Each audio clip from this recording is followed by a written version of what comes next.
Ya baik pemirsa Gamelan TV, kembali lagi di Dialog Spesial, masih bertemakan pajak 0% bagi market properti dan otomotif, dan masih bersama saya di malam hari ini ada Mas Hendrawan, Branch Manager PT Sejahtera Abadi Trada, dan juga Pak Halim Amrudani, Ketua DPD REI Provinsi Maluku Utara. Saya ke Mas Hendrawan lagi deh.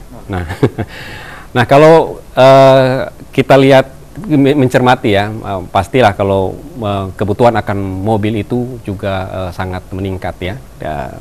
Nah, kalau boleh kita tahu ya, dari apa yang PT Sejahtera Abadi Trada lakukan sendiri, kalau kecenderungan minat masyarakat Maluku Utara ini untuk tipe-tipe mobil itu seperti apa? Kan kita ketahui bahwa pajak 0% ini kan tidak serta-merta untuk memukul semua merek atau tipe mobilnya. Silakan, Pak. Baik, ya. Kalau untuk kecenderungan di Maluku Utara ini, peminatnya itu kebanyakan mobil komersial, Pak. Mobil pick up new carry. Karena daerah Maluku Utara ini banyak sekali pengusaha-pengusaha ya, atau UMKM, perkebunan yang memang butuh mobil pick up. Ya, itu terlihat dari penjualan kami di setiap bulannya. Itu mobil pickup itu berkontribusi 80% dibanding tipe yang lainnya. Jadi misalnya kita menjual 100%, 80%-nya mobil pickup, 20%-nya itu unit passenger atau campuran yang lain gitu. Memang karena kebutuhan di Maluku Utara ini sangat banyak sekali untuk pickup gitu, Pak. Untuk pickup itu. Ya. Nah, kita kan dalam data BPS ini kan pertumbuhan ekonomi kita kan tinggi ya di seluruh Indonesia meskipun dalam suasana pandemi. Apakah itu juga mempengaruhi dari bisnis otomotif? Ya, sangat mempengaruhi sih, Pak ya. Dengan adanya pandemi ini makanya kemarin kita sempat turun ya. Tapi setelah 3 bulan pandemi pertama itu ini udah mulai naik, Pak. Ya, itu mempengaruhi ya. Kita juga ya, baik lagi ke tadi, terima kasih sama pemerintah yang sudah memberikan program stimulus untuk ini ya, untuk 0% ini. Walaupun artinya mobil pickup ini tidak kena pajak ini 0%, tapi dia memang sudah yang lalu memang sudah tidak dikenakan pajak kan. Tapi penjualan tetap meningkat gitu, Pak. Gitu. Ya, baik. Kalau untuk mengemas ya, artinya pajak ini kan tidak semua ya untuk mobil ya. Nah, apakah memang untuk menentukan pajak 0% terhadap tipe kendaraan ini itu berdasarkan daripada recommended atau dari pihak Suzuki sendiri ya, mungkin seperti itu? Oh iya. Seperti, ada? Itu jadi sudah diatur sama pemerintah ya, Pak, untuk yang mobil-mobil tipe apa aja yang bisa dikenakan pajak. Itu jadi 70% bahannya itu kandungannya lokal. Pertama itu, kedua mobil yang cc-nya 1.500. Nah, untuk Suzuki sendiri kami yang kena program stimulus pajak ini ada 2 tipe, Pak. Tipe pertama itu Suzuki R3, kedua Suzuki XL7. Nah, itu dua mobil ini yang terkena ini stimulus pajak ini, Pak. Iya. Ya. Untuk yang lainnya nggak kena. Iya. Ya, itu 2 tipe itu menggunakan 2 tipe itu. Komponen lokal. Iya, lokal, Pak. 70%, Pak.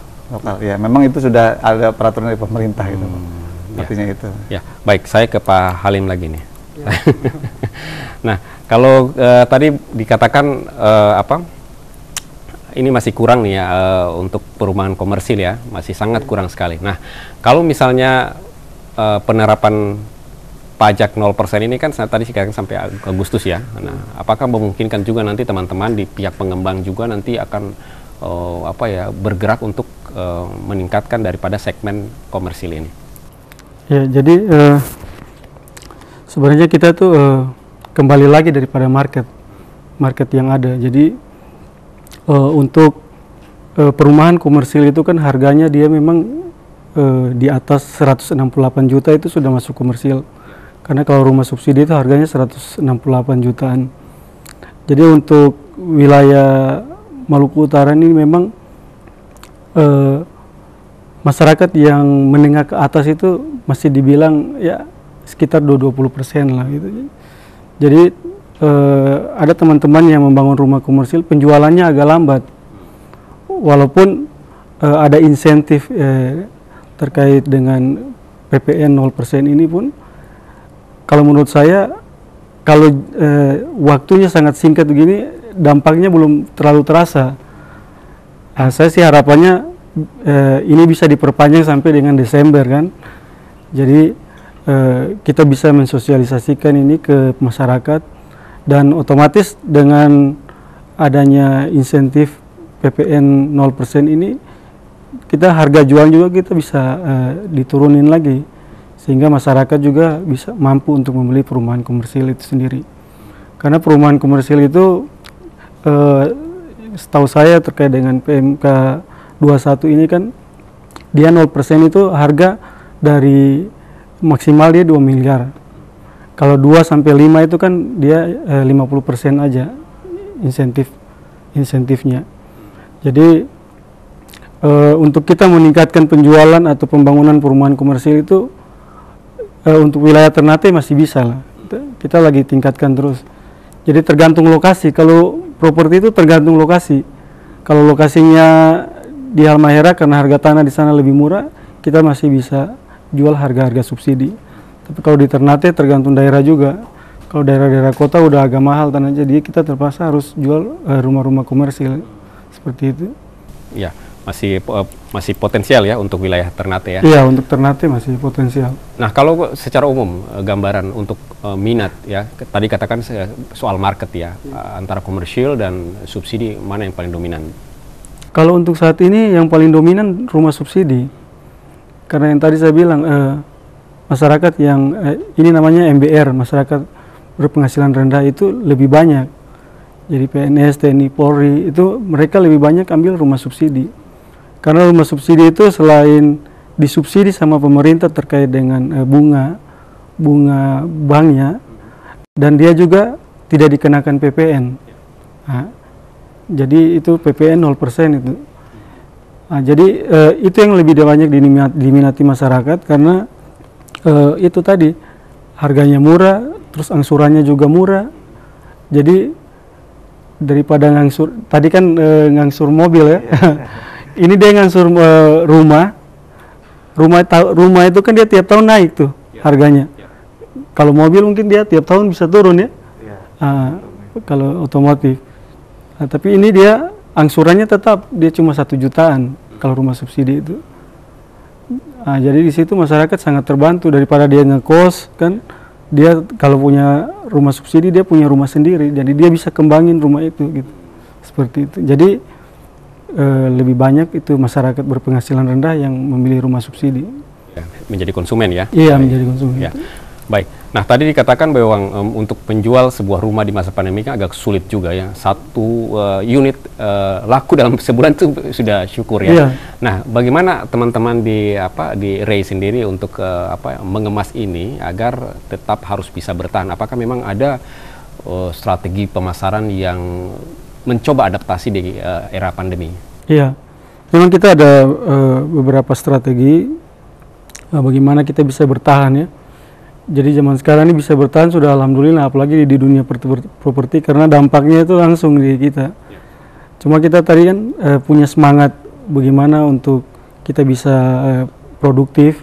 Jadi itu kita biasanya untuk rumah komersil kita bisa tekan lagi di harga jual rumahnya, kita bisa tekan lagi ya, yang tadinya untung bisa 40%. Kita mungkin ya untung 20%, yang penting bisa jalan ya alhamdulillah. Jadi salah satunya itu. Terus kedua, kita juga biasanya ada kayak promo-promo gitu. Jadi ada kita bisa bantu biaya KPR-nya.